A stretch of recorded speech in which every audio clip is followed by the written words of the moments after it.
lived and then you died. Now what happens? Do you die anymore? Well, you die, but not before you go to this place called La La Land, right? So that's when everything gets really kind of complicated. So again, an irrevocable trust, unlike a revocable trust, is a trust that once you create it, normally the revocable trust avoided probate, the irrevocable trust avoided taxes. But because the tax laws have gotten so expansive, we're not worried about that anymore for 99.7% of Americans. So what's happening is they keep trying to keep the rules for the 0.3%, and they're trying to hold the 99.7 to those rules. We don't have to, because now in an irrevocable trust, yes, most irrevocable trusts for tax purposes you cannot control, you cannot have access to, you can't have any right to it. You have to give it away irrevocably. Now irrevocable trusts, we have a whole other genre called IPUG trusts, and what they do is they're an irrevocable trust that you can put your money into, you can retain full control, you could have full management, you can even have access to the income. You just usually have to give up access to the principal, but not for your loved ones, only for you. You could even be in control of it. You can be the trustee. And you could change it anytime you want. Change it to? Anything you want except one thing. So irrevocable means you're giving up the right to something. And what's the something? The one thing you have to give up the right to is the one thing you want to protect. That's it. So you create a trust, and I put my $200,000 in the trust. I agree I can never get the $200,000 again for the rest of my life. But I can get all the income off the $200,000.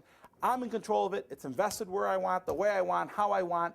And although I can never get the $200,000, I can give it to any one of my kids, grandkids, anytime I want. I could write a check. What's different than what you're doing right now? Have you guys even touched your money since your first communion or bar mitzvah? Right? Most of my clients, they still got their communion money. You're laughing. The people that laugh are the ones guilty. Now, what happens?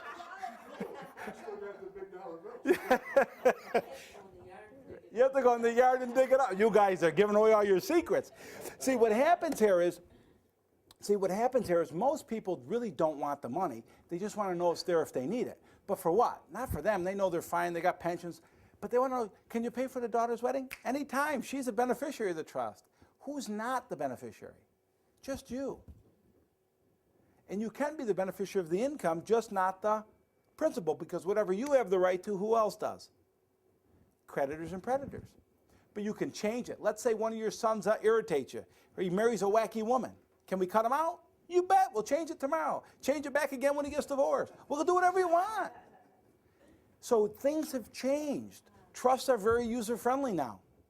Okay? Very user-friendly. Now, what's a testamentary trust? We kind of bypass that. That's a trust in your last will and, yeah, testament. So when is that trust created? Two things have to happen. What's the first thing? You have to have a will. All right, three things have to happen. You have to have a will. What's the second thing that has to happen? When is the will effective? You have to die. And then what's the third thing? If you died and you have a will, what's next? You betcha. Ding, ding, ding, we have a winner.